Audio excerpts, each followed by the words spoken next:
Hola, minasan! Welcome back for another round of One Piece. Last set of chapters.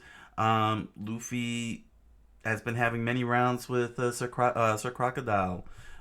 He's about to destroy everything, and he was looking for the ancient powers of the family, reading the hieroglyphs and everything. And it turns out that Nico Robin um, can read those hieroglyphs, and now she's about to die.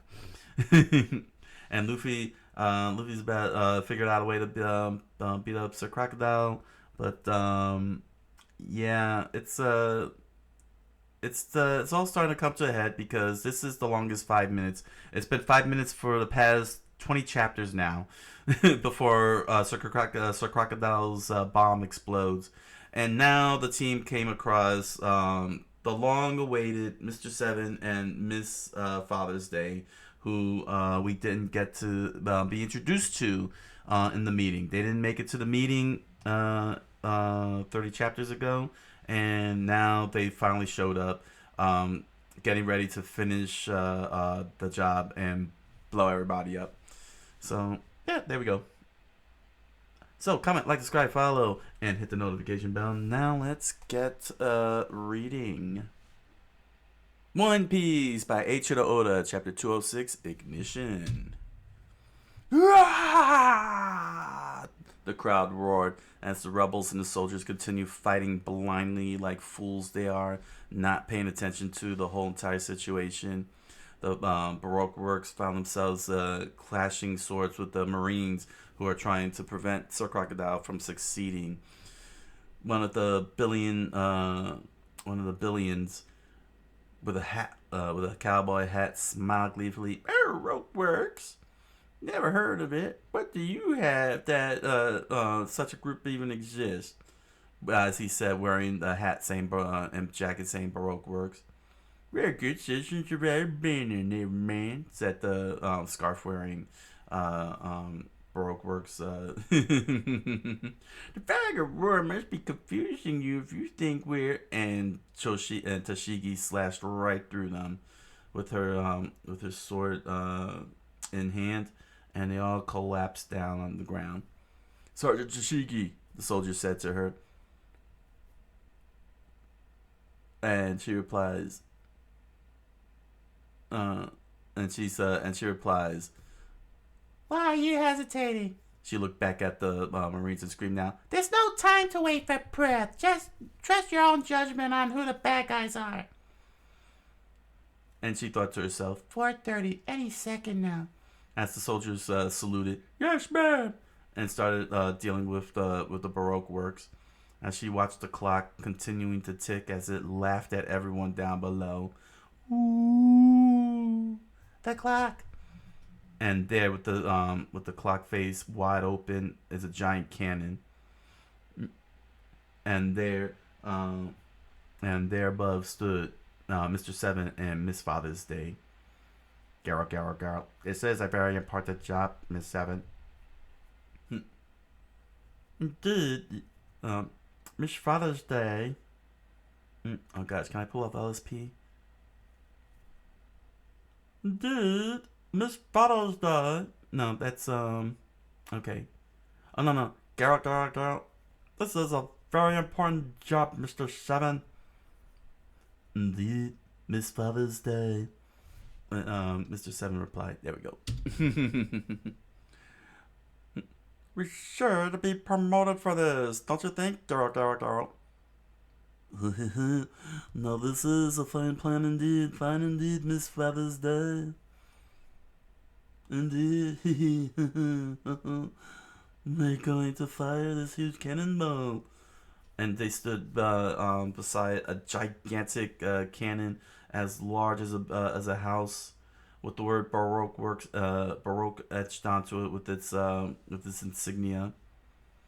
"Right into that crowd of people. What a fine plan!" And the cannon laughed with them. Ooh! As the clock continued ticking, the longest 2 minutes remaining. Garrett, "It's almost time, Mr. Seven." "Prepare to ignite." and the people down below continue slashing and fighting. Navy men, Baroque work, billions, soldiers of Alabama, the rebels of Koza, and the debris falls down onto the floor. The king himself staring down at Nico Robin, dying from her injuries, and Sir Crocodile spoke. Ugh, what? Don't I get, boy? And Luffy stood there in his fighting stance, covered in blood and bruises, with his fists raised high, ready to punch again. Without answering Sir Crocodile's question, he charged right at him with bulging veins. And Sir Crocodile, with his own bulging veins, made his move. He dodged to the side as Luffy's punch stretched right past him. Sir Crocodile stumbled about as Luffy flew past him and skid along the floor. He then suddenly glided along the ground anime style and delivered another punch. Sir Crocodile was able to dodge it despite the sound of wham. Gum gum! Luffy screamed out as he stretched his right arm back. Gatling! And he threw a bunch of order fists right at Sir Crocodile, pushing him back further. Don't you get it, boy? He said. You're going to die from the poison in your wound. Feeling numb yet? He said. As Luffy continued coughing and hacking blood out of his mouth. Tough, dude, blood. No matter whether you win or lose, you'll never leave this tomb alive. He smiled. You've taken a lot of hits in our 3 battles. It's the one that is still standing. And Luffy jumped in with a kick, and Sir Crocodile was able to dodge. Unfortunately, Luffy lost a lot of energy and collapsed onto his back. And slowly working his way onto his knees, Sir Crocodile asked, "Why do you keep fighting, boy?" To which Luffy screamed out, "Grrr!" Back outside the combat, Miss Father's Day and Mr. Seven are ready to ignite with 15 seconds to go.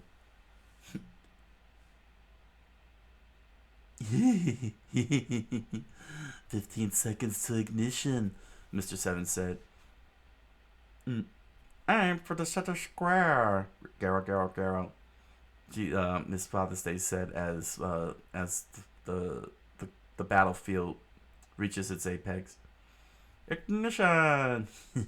And Mr. Seven immediately lit the match, and the whole entire wick started up and sparking on.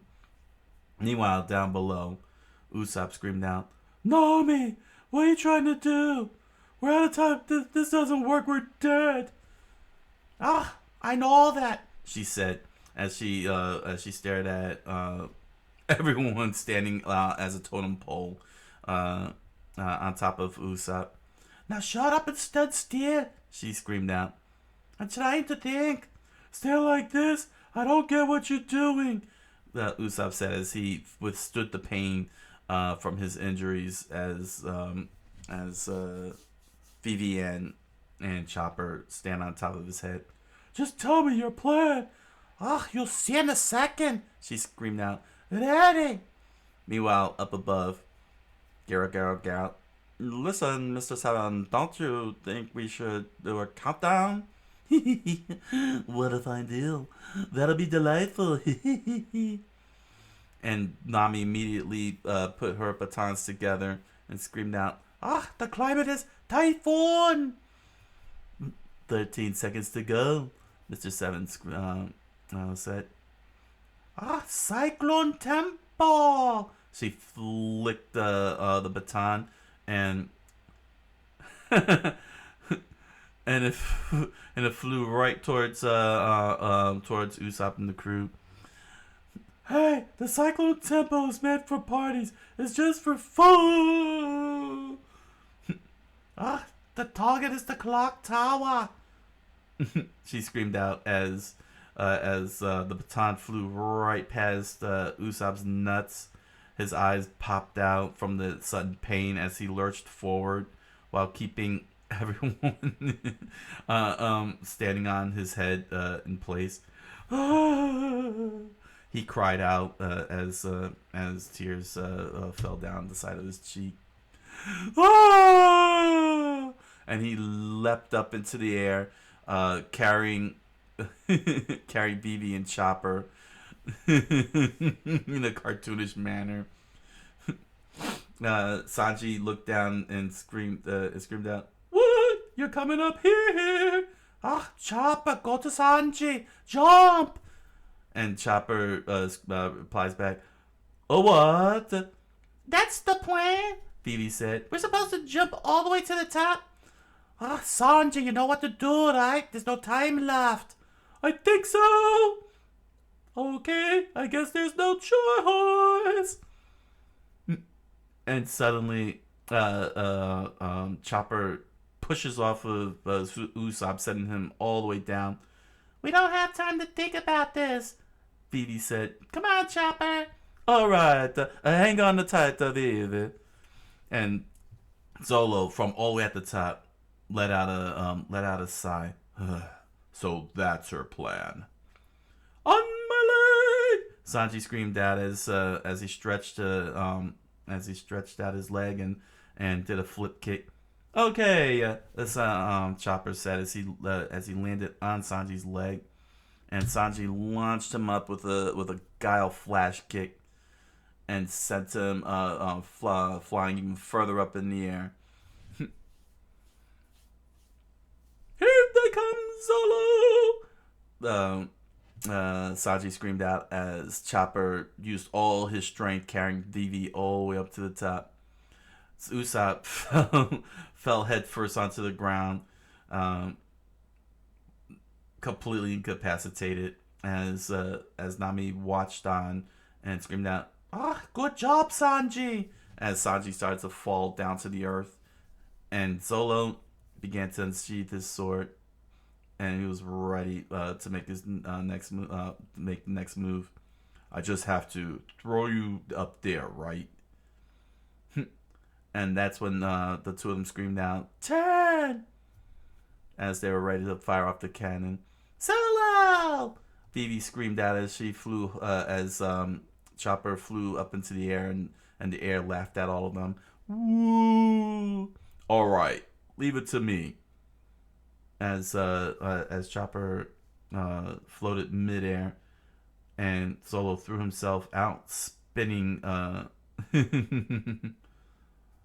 And Chopper screamed out, "A sword!" "Relax, it's the back of my blade. Hold up on." "Oh, okay." And Chopper landed on the back of the blade, as the duo screamed above, "No!" And Solo spoke, "Be careful, Vivi. There are a couple of weirdos up there." "Yes, I know them." She looked up, recognizing who they were. And the two of them looked down and said, "Huh?" That's Miss Wednesday." Go. "I know her. She's betrayed their organization." As they watched Chopper and Vivi fly up as Zolo plummeted down to the floor, to the ground below. "Oh no!" And and Nami screamed out, "Ah, they've been spotted!" "What?" Usopp said. "Hey, wait a second. We're in midair. If they shoot at us, we're dead." Zolo suddenly realized. Meanwhile, back at the mausoleum, to the sound of doom, Sir Crocodile continued his monologue to Luffy as Luffy struggled to get back on his feet. "Ugh, this kingdom is nothing to you. You're doing all this on someone else's behalf. Why would you sacrifice your very life? Was a friend or two. Abandon them. Spare yourself from the trouble. Don't be such a fool." "Like I said before, dude," Luffy said, struggling to get back to his feet. "You just don't get it." The king listened on. "Vivi keeps telling people not to sacrifice their own lives, but she's always putting her own life in danger to save other people. Now that's righteousness, dude. If we don't help her, she'll get killed. You people will kill her. Ah, I don't get you. All you have to do is walk away, and I don't want Vivi to die, Croc Man. She's my friend. She's my righteous dude. And the king's eyes lit up, surprised at who Vivi surrounded herself with. And Luffy continued, as long as she keeps fighting with her righteousness to save her kingdom, then so will we. Even at the cost of your own lives. Even at the cost of your own lives. If we die, we die. Drago, Rocky 4. Back up at the tower. Miss Father's Day aimed her rabbit gun, her frog gun at Vivi. Garrett, gun ready. An unexpected bonus. Yellow gun ready. Nice. Fine prey indeed. As Sanji completely pummeled down. Why those dirty? They're gonna shoot Vivi. Nami screamed out, this is bad. Those two are snipers. And Zolo crossed his swords as Chopper planted his hooves on the back of the blades. Chopper, I'm going to launch you at them. I'll change the direction, but the rest will be up to you. Huh? Me? Why me? Chopper screamed out. 7 seconds left. Do something. To be continued. One Piece by Eiichiro Oda. One Piece by Eiichiro Oda, Chapter 207, Nightmare. Luffy dropped to his knees, blood spilling off of his arms. His whole suit soaked in blood, turning pink before Crocodile's eyes. The seventh warlord laughed. You can yap all you want, boy, but it's getting harder to move it, isn't it? It serves you right, Straw Hat. The king watched in horror as Luffy collapsed onto the floor with debris falling all around him from the collapsing mausoleum. Huff, dude, huff. Luffy listened on as he continued taking long, deep breaths. And suddenly he went, grr, dude. Grr. Luffy's eyes turned red like a bull, and his teeth clenched like a trap jaw. And Sir Crocodile spoke, as if you could ever defeat me, boy.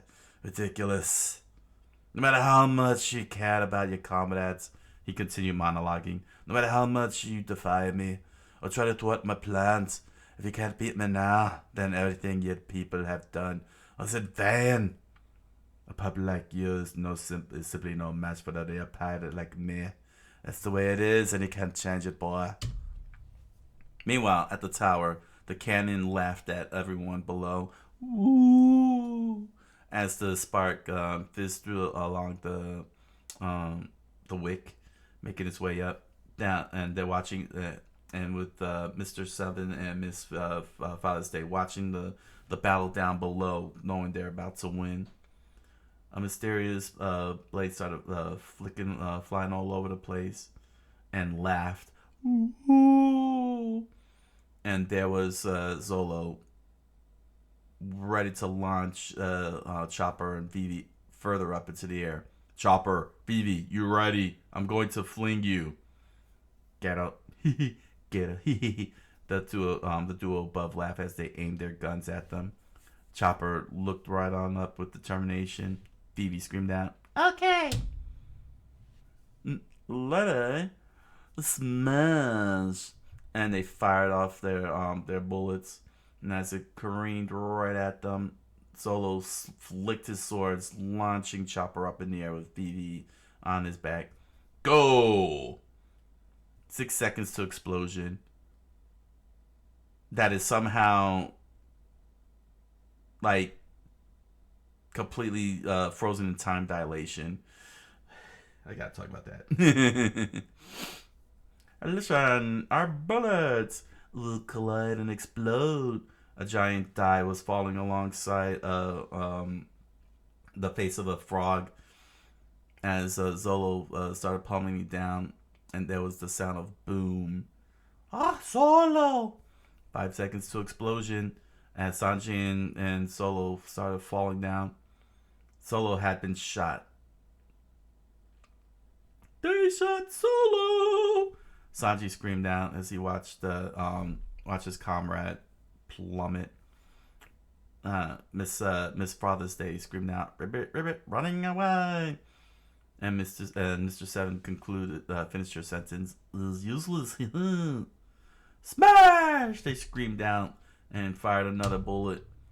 This time aimed at Chopper. Oh, who's that? With 4 seconds remaining.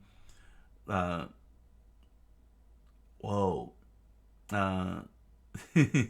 Chopper shrunk to size, causing the bullets to fly past him. Oh, whoa! And they freaked out. What? A gasp! He saw the height from which he fell, as he flashed back to what he had done before they fired the bullets. Are you ready, Vivi? He held the princess in his arm. Throw me with all your might, Chopper. To which he did, as he fell down to his doom. Miss Father's Day realized, "Where's Miss Wednesday? What happened?"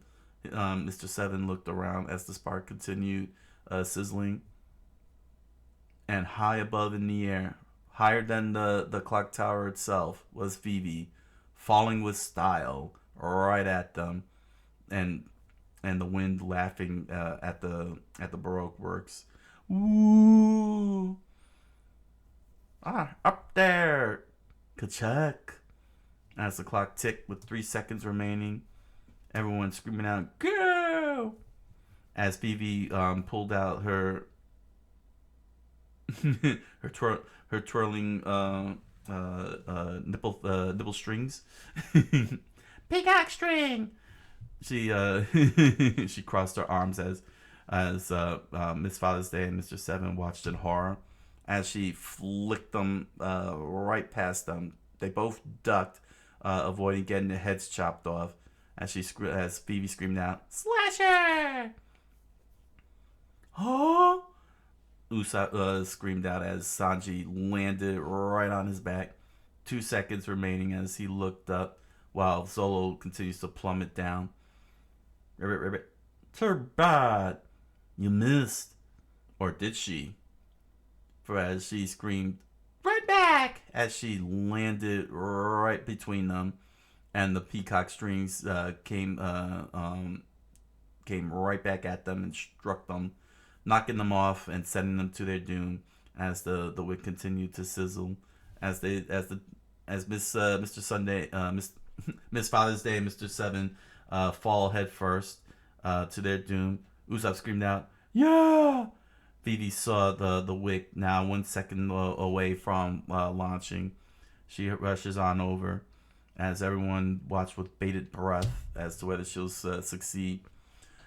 And Sir Crocodile screamed out with arms wide open, "Ah, it's over! I am the Creed!" And nothing happened. Nothing happened at all.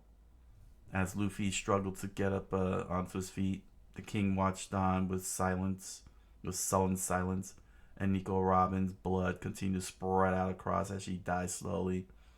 The soldiers continued fighting each other, the Marines fighting the Baroque works. And Vivi...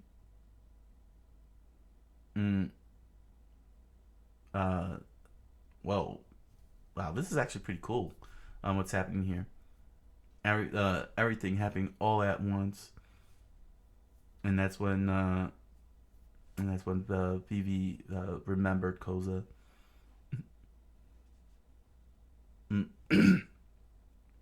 Vivi. Oh boy. That was my godfather. Hold on a second.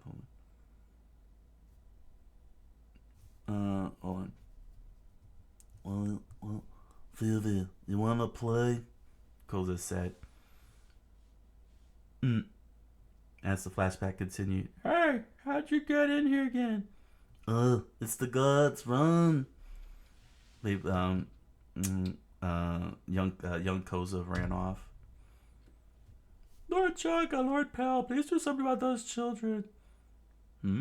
Ah. Where are you going, Princess Vivi? Asked the princess, as the young princess, the child princess, giggled and shushing him. To our secret fort. Don't tell, okay? All right, have fun. And there people were lying all across the floor. The rebels and the soldiers, many of them dying, some of them already dead. As the days of Alabaster continue to have its flashback. Where did the Princess Vivi go? I can't say, it's a secret. Huh. The clock tower, eh? It's another beautiful day. As they watch Pell fly in the sky, Mr. Seven and Miss Father's Day continue to fall down, and the clash battle continuing on. The clock passed its destination point. As Solo continued to fall to his doom, everything was silent. Did it work? Usopp asked. As they watched, and the wick fizzled out. Princess Vivi dropped to her knees, exhausted, as her nipple strings successfully ripped the cord apart, and it never reached the cannon. The clock passed its expiration point. Vivi looked down. Her eyes were shocked as Solo continued to fall, and the fall laughed at him. Woo! And he landed head first. Gah! Cough, gasp. What about the bomb? What? You're alive? Sanji said with his hands in his pocket. The Marines collapsed. One of the Marines went, "Argh!" with a big bump in his head, and Chopper ran for his life. What just fell on me? Ah! Chopper screamed out. Huh? Oh, what that happened? Something funny's going on up there, Zolo replied. Where's Vivi? Nami looked up as they waited patiently as the mausoleum continued to collapse all over the place. The king screamed out, You treacherous fiend. You could at least say meticulous King Cobra. The crocodile replied. When formulating a plan, you need to anticipate every eventuality. If anything should prevent my people from firing the cannon, the bomb is set to self-detonate. It's just a few more seconds. I'd hope to fire it into the center of the square, but either way, the damage would be catastrophic. That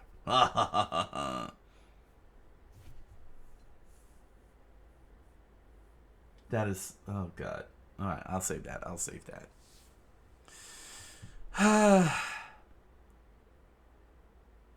Phoebe screamed from as far high up as possible, and everyone's ears were successfully able to hear from that distance. Bad news! It's Phoebe. The bomb is on a timer, she screamed out. It's going to explode anyway. She screamed as loud as she could, and everyone heard, and their eyes became shocked. What? Zolo screamed out as everyone was screaming once again. What? To be continued. One Piece by Eiichiro Oda. One Piece by Eiichiro Oda, Chapter 208, Guardian Spirit. And the clock kept on ticking. Tick, tick, tick. Sir Crocodile laughed out loud. Ha ha ha ha. As he took a long puff of his cigar. If you do this, you can stop the rebellion. If you do that, you can stop the rebellion. As the Straw Hat crew screamed out in horror, and Princess Phoebe slapped her fist on the floor. Your idealism makes me want to vomit. Sir Crocodile continued. As the cannon, as Phoebe looked inside the mouth of the cannon, saw the ticking time bomb going, and laughing in her face. Ooh. Sir Crocodile continued his monologue.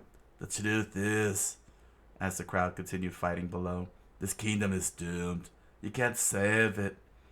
And the clock within continued to tick and tick as Phoebe stared at it, angered and frustrated. Crap! Sanji screamed out. It's not fair! We stopped the bomber, but the bomb... Chopper continued. It's on a timer. Well, it'll destroy the whole city. All the people and us. Solo struggled to speak, and Nami was silent. What do we do now? Usopp panicked. Was all our sweat and blood for nothing?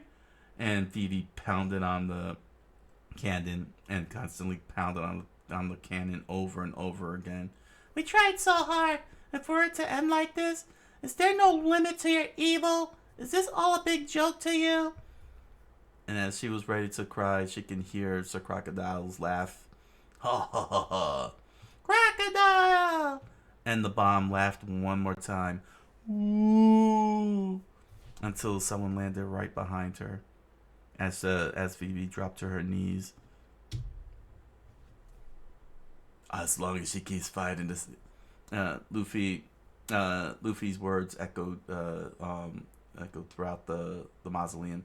Dude, as long as she keeps fighting to save her kingdom, then so will we. And there Luffy rose to his feet, blood pouring out of his body, hacking out blood from the poison that Sir Crocodile delivered. And Sir Crocodile was horrified as he looked at Luffy, taking another long, deep breath. Veins bulged out of the warlord as he gritted his teeth. And the king watched on in horror. Al, never, Luffy said very slowly as Sir Crocodile raised his poison-tip hook ready to strike. Lose to a creep like you. Is that all you could muster? Sir Crocodile smiled. You're no more dead than alive, should I had, as he watched Luffy's eyes become cold and lifeless. You've got nothing left but bluster. You're finished, boy. Luffy said, and inhaled a long, deep breath. Gonna be king of the pirates, dude. Sir Crocodile lunged right at him. Now you listen to me, Brat. Men with a deep knowledge of the sea don't make such claims easily. Like I told you before, you're an upstart with delusions of grandeur like 1,000 others. But the more you know about the sea, the more impossible such dreams will seem. Luffy's eyes turned red, and he dodged, kicking the hook to the side. And with all the force, he used his leg to push the hook down, and snapped it off the hilt. So Crocodile watched as Luffy looked right into his eyes. I will defeat you, dude. Meanwhile, up above the tower, everyone watched quietly as Usopp said, "Did you see that just now? The bird guy." And there was Pell, standing right by Vivi, looking directly at the bomb. This brings back memories of the Shan Band's secret hideout. Pal! I had my hands full, and with you and your antics back then. Pal, listen! The bomb is a timer. It could go off any moment. As he remembered, back in the day. Princess Phoebe, where were you during the munitions storehouse? Hey! What was that noise? It's Princess Phoebe. We've warned her over and over not to go there. Oh, pal. Lord, pal. I was trying to make fireworks with the gunpowder, but I messed up. Because it's the anniversary of your enlistment, remember? And she got slapped across the face by Lord Pell. And all the soldiers were horrified. Oh, he struck the princess. Vivi collapsed onto the floor and looked up in shock as she covered her cheek. How many times must you be told you are never to go near this place? To which Igara boy screamed out, "Uh-oh. Pal, why would you do so? Why, you insolent fool? How dare you? You'll be dismissed, dismissed." And the king grabbed him. "Wait, Igaram, let him be." Pal dropped down to his knees as Princess Vivi was ready to cry. "If anything were to happen to you, my heart would break," the JoJo character said. "Lord Pal." Vivi cried in her room as she sat on the bed with with Karu watching over him. "Higher! Lots higher!" Vivi screamed out as the flashback shifted later. "You must never breathe a word of this to the king, princess." "Yay, it's so fun." "The king commanded me never to take you flying." "Fine." She started slapping Pell on the head. "Then I'll forgive you for what you did today. Besides, you said you'd do anything I asked." Ha ha ha! "Pal?" "Yes?" "Why are you always ready for battle?" "We are the guardians of the kingdom. We have to be ready to fight." But who are you going to fight?" "Well, we're preparing to defend, not to fight." "What's the difference?" "The intention, I suppose." Strange. As the flashback ended, and the ticking time bomb continued to stare back at them like a giant eyeball. Tick, tick, tick. "Purchase Phoebe?" Pell said, "Serving the Nefeltari family." He stood above her. "Has been the greatest honor of my life," he smiled, as he turned into a bird and flew in and yanked out the bomb. It was very heavy, but he used all his might with what energy he remained. All Vivi could do was watch in horror as Pell pulled it out and flew high into the air. The Straw Hat crew watched on in shock as he continued to fly further and further up, high and high into the air, the obelisk of the bird watching over him as it slowly cracked into pieces. The bomb was about to strike 12 as Vivi watched in horror. She reached out to him as the feathers flew past her hand as Pell stared out. The statue of the bird slowly falling down. He thought to himself, "I am the guardian spirit of Alabasta." And the statue bird crumbled into pieces. "The falcon," he said, as he reached the greatest height possible as the clock struck midnight. And an atomic explosion was released, vaporizing him completely. "The enemies of the royal family shall be destroyed." His final thoughts as the bomb lit the sky and the shock wave blew through everything, shattering windows and knocking off obelisks off the top. Vivi covered her mouth in horror as the shock wave dissipated and the smoke lifted up into the air. To be continued. One Piece by Eiichiro Oda. One Piece by Eiichiro Oda, Chapter 209, I Will Defeat You. The shockwave plummeted down onto the battlefield, knocking every single soldier, Baroque works, rebellion, and naval officer right off their feet. The Straw Hat crew shielded themselves while Usopp flew away, and Vivi just watched in horror, standing out at the edge of the tower. The entire town was still standing, the whole of the capital and the kingdom, as the clouds parted the sky and exposed the blue sky above. "The bird guy!" Everyone watched on. "Oh, he saved the kingdom," Nami said.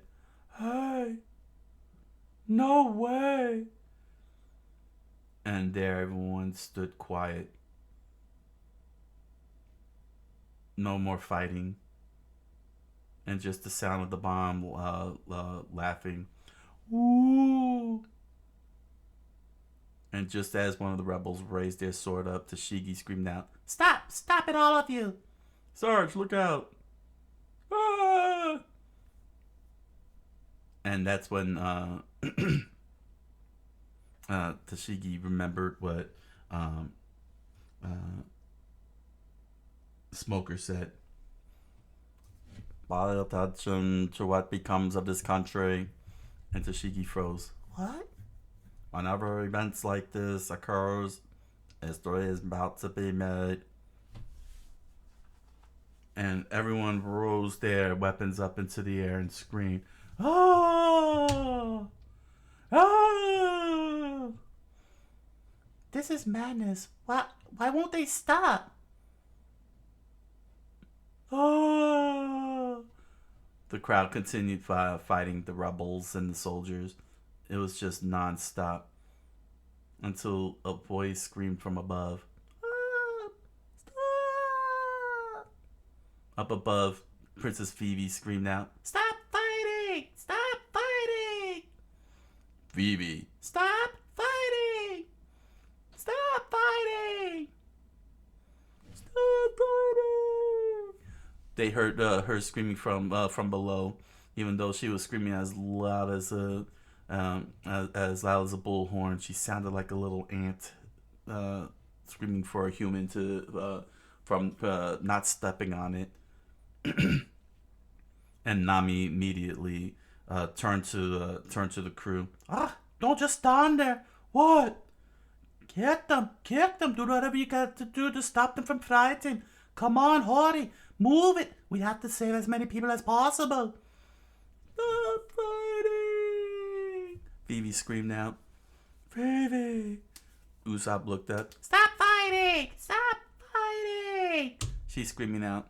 Meanwhile, back in the mausoleum, Luffy was like, dude, and threw his forearm right into Sir Crocodile's chest, pushing him back. Sir Crocodile splurted blood out of his mouth, and Luffy delivered a kick right into Sir Crocodile's face. Dude. Then stretched his right arm back, and punched Sir Crocodile hard in the face, pushing it into the rocks. The scorpion pose should have taken effect by now, Sir Crocodile thought to himself. Where is this ant fighting such strength? Blood poured out of his nose and mouth, dripping all over the floor, as he remembered, as he was hit into a flashback. Mr. and Mrs. Valentine were defeated. Who did this? Luffy. Never heard of him. There must be some mistake. They're still alive? So those pirates are here in Alabasta? And that's when his whole brain clicked.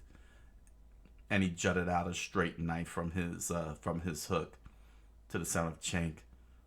You insignificant dud. You insignificant pup. Do you realize who I am, boy? I don't care who you are, dude. I'm gonna crush you. Get righteous. And he delivered a kick right into Sir Crocodile's stomach and sent him flying up to the roof as the mausoleum continues to crumble around them.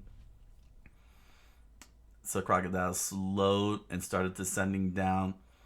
I'll bury you along with this tomb. And he created a sandstorm within his palm of his hand. Sabers, pesado! And unleashed a flurry of sandstorm, blinding Luffy. As Luffy shielded himself, the debris began flying all over the place.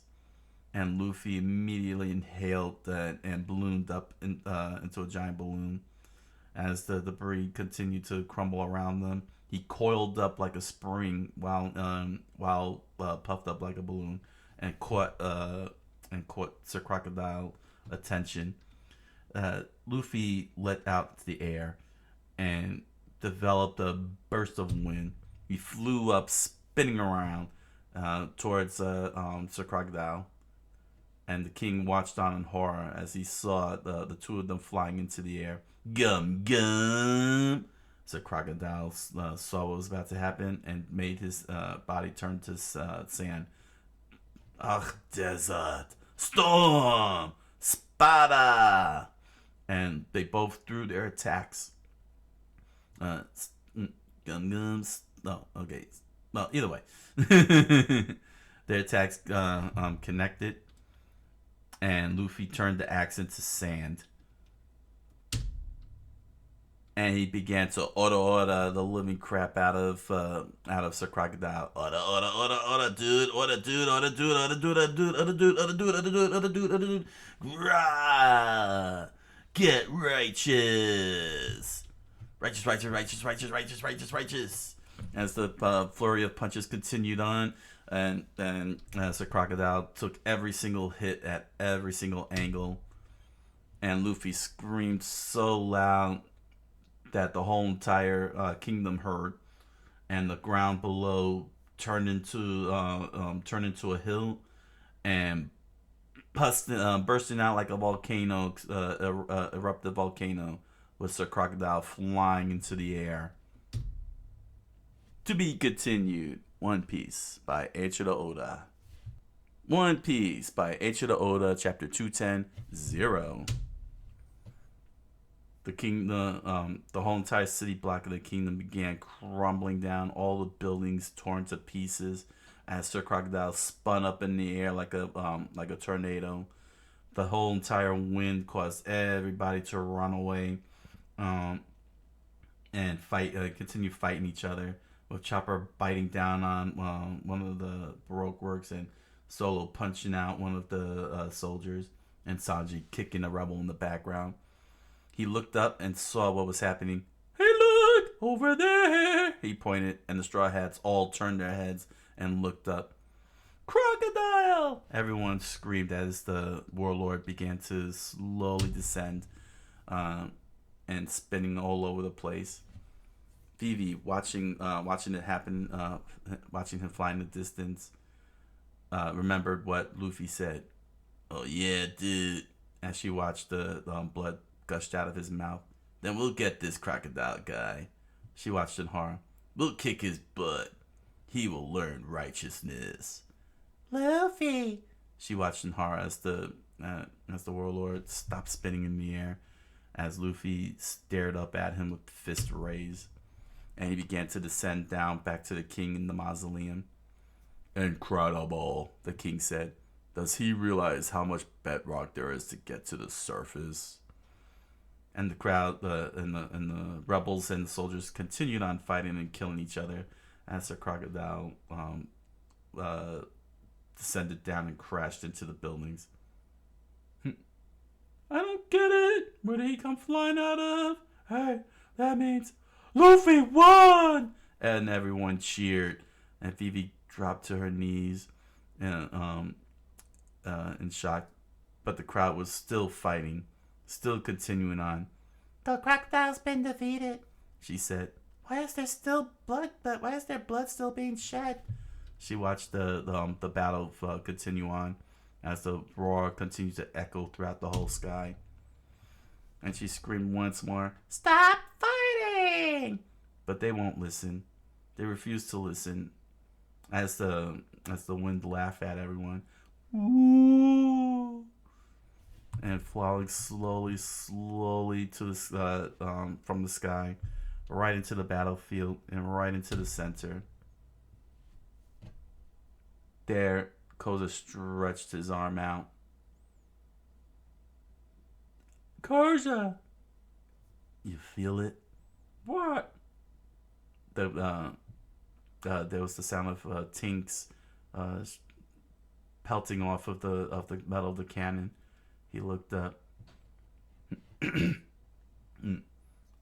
Just in the King Koza, it will rain. And it was a raindrop, landing right on the palm of his hand. This fighting will end, Koza said as blood splurted out of his mouth. And everybody stopped, and they looked up as rain continued to pummel right down onto their faces, wiping away most of their blood. The madness has subsided, Tashigi thought. They're lowering their weapons. And Sir Crocodile landed head first onto the ground.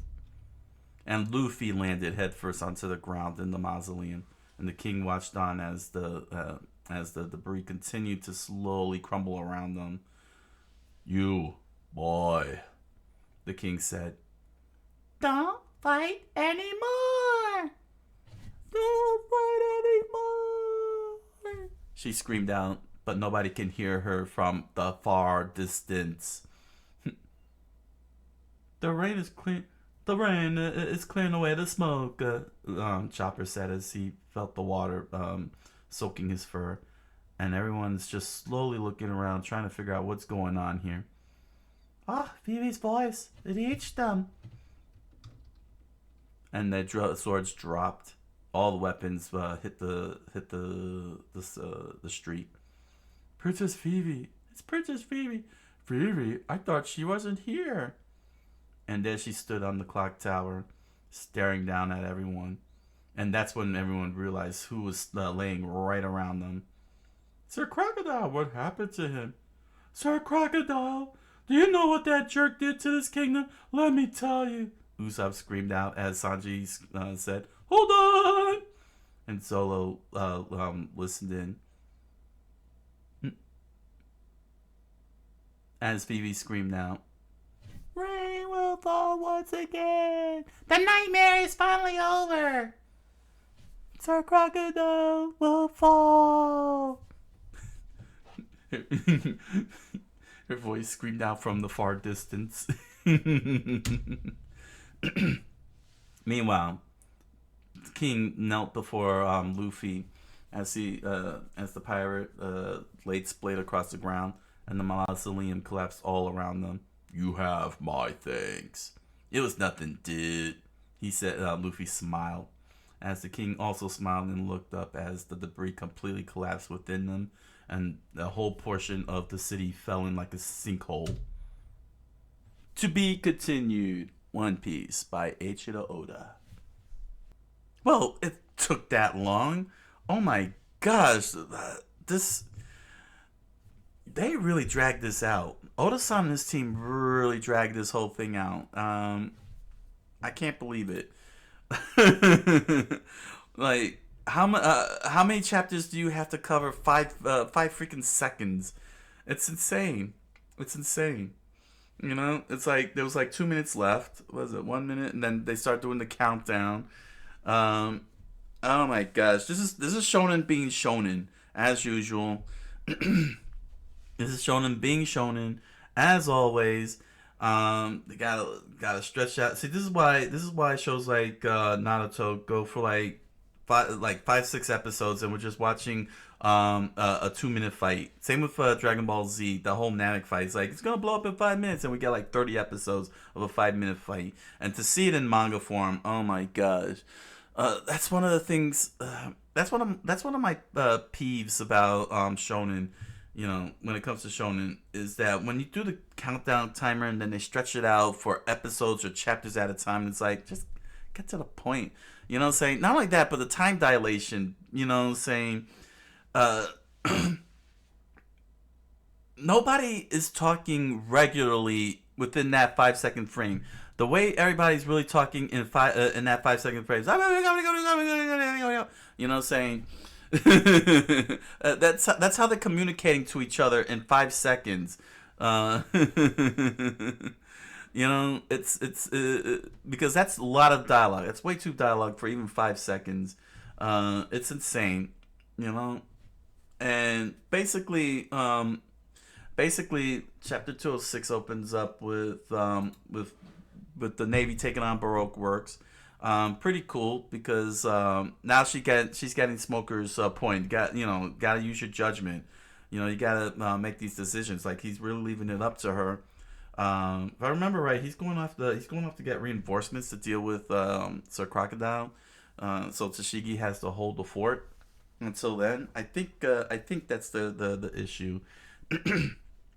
But yeah, Mr.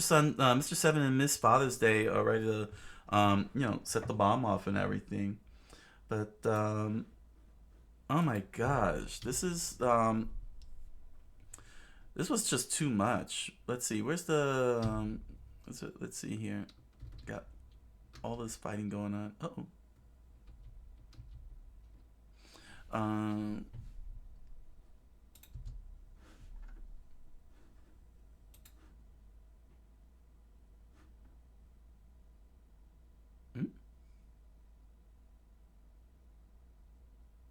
Oh, dang. The site's in maintenance mode. Dang, so I can't. I got lucky. Oh man. Okay. Oh man. Wow. 1 o'clock a.m. I. Oh wow. So they started maintenance mode at 1 o'clock a.m. I got lucky. Oh, I got lucky. I got through those 5 chapters. All right. So I can't go through all this stuff. All right. All right. Let's switch this up. So yeah. They kind of hit maintenance mode. Sorry for that. So I can't really show you the images that I would like to have shown, and go through the whole thing. So we'll continue to review, which we'll do good. So yeah, the issue that I had with these 5 chapters is the fact that all of this is happening in the span of 5 seconds, and time when it comes to shonen, it really ends up throwing the concept of time out the window, because all those chapters, I mean, 5 chapters, all those pages, all those panels, just to cover 5 seconds, is insane. Even after the bomb explodes and everything, you know. And that's the other thing that drove me nuts, was the bomb. It's like, really, like, how much more you got to stretch this? You gave them the victory. Then you're like, oh no, there's a bomb in there. It's like, well, why do you have a ticking time bomb in a cannon? I don't. It's like, what's going on here? You know. I know this is. I'm sure. I know that this was the first large arc, like the first grand arc that Oda-san has done, and so, you know, this is like a trial and error type of situation. You know, saying like a first time. And hopefully, in the next arc, you know, Oda-san was able to refine it.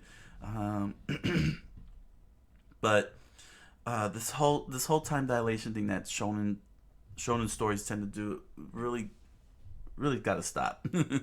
It's like, you can't keep doing this, where we got to sit for chapters on end, panels on end, to cover, you know, 5 seconds. And it felt like I was reading a lot of chapters to get through those 5 seconds, because it was doing the countdown. It was like 3 seconds, 2 seconds, and I'm reading, you know, 10 panels per second, and you're trying to tell me that everything that they did, the fighting, the jumping, because mind you, they had to do all that jumping,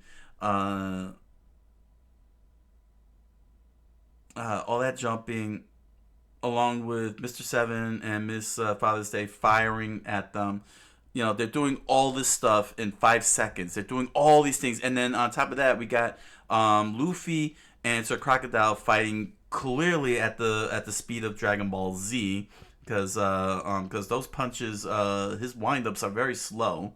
You know, Luffy has very slow windups. That means that Luffy was was moving in turbo mode, like fast forward mode, like you would see in Fast Forward. It's pretty insane. It's pretty insane to go through all that. But the thing that also made me mad was the fact that Phoebe successfully won and stopped the cannon from firing, and then they're like, oh, there's a ticking time bomb. It's like, stop moving the goalpost. Never move the goalpost in writing. Never move the goalpost in writing. I could tell you that right now. Never move the goalpost in writing. You know? Never move the goalpost, or you'll have this happening. You got maintenance. You got maintenance mode. Never, ever, ever move the goalpost. Never. You should never do that in writing. That's bad. If you give victory to the characters, that's it. Just leave it at that. Don't be like, oh, now, here's this bomb. Here's this weapon. You know what I'm saying? Oh, here's this little. You know what I'm saying? That's not a twist. That's dragging it out.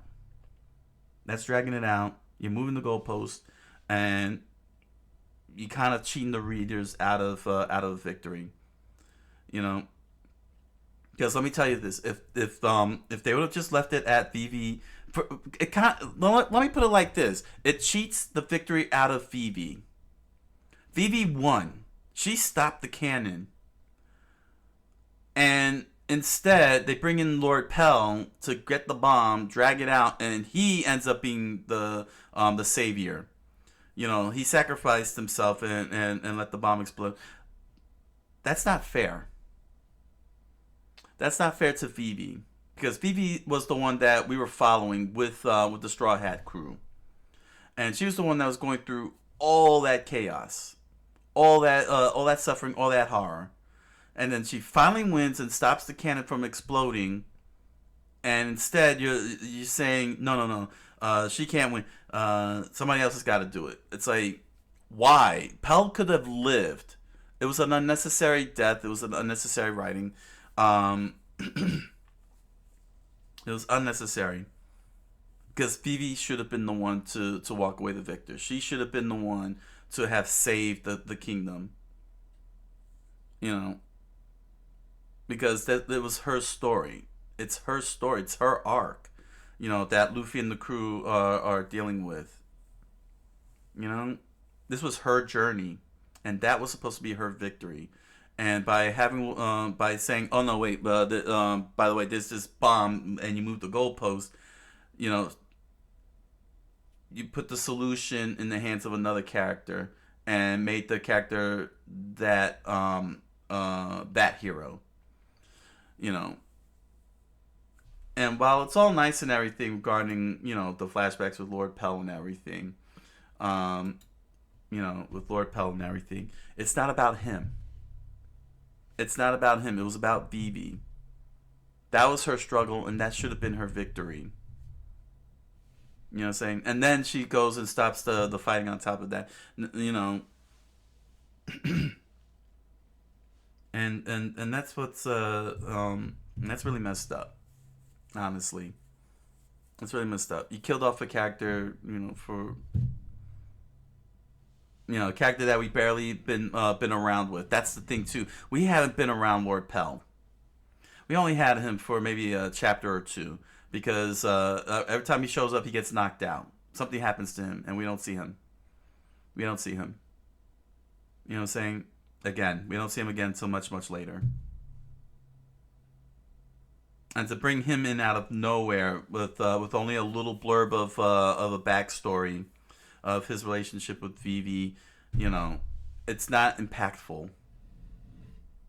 Now, if Igurapoi would have been with them from along with Vivi from start to finish, like the two of them were together all the way up to that point, and he's the one that flew out and did that, that would have made a lot of sense, because we were with Igurapoi from the very beginning, and he was the one that told Luffy and was trying to help Luffy and everything, you know, from the start. But instead, you know, the focus was on Vivi. She was the one who was going through the character growth. She was the one that Luffy called out and saying, I'm not gonna help you because you know, you're focusing on the wrong things. She was learning a lot of stuff.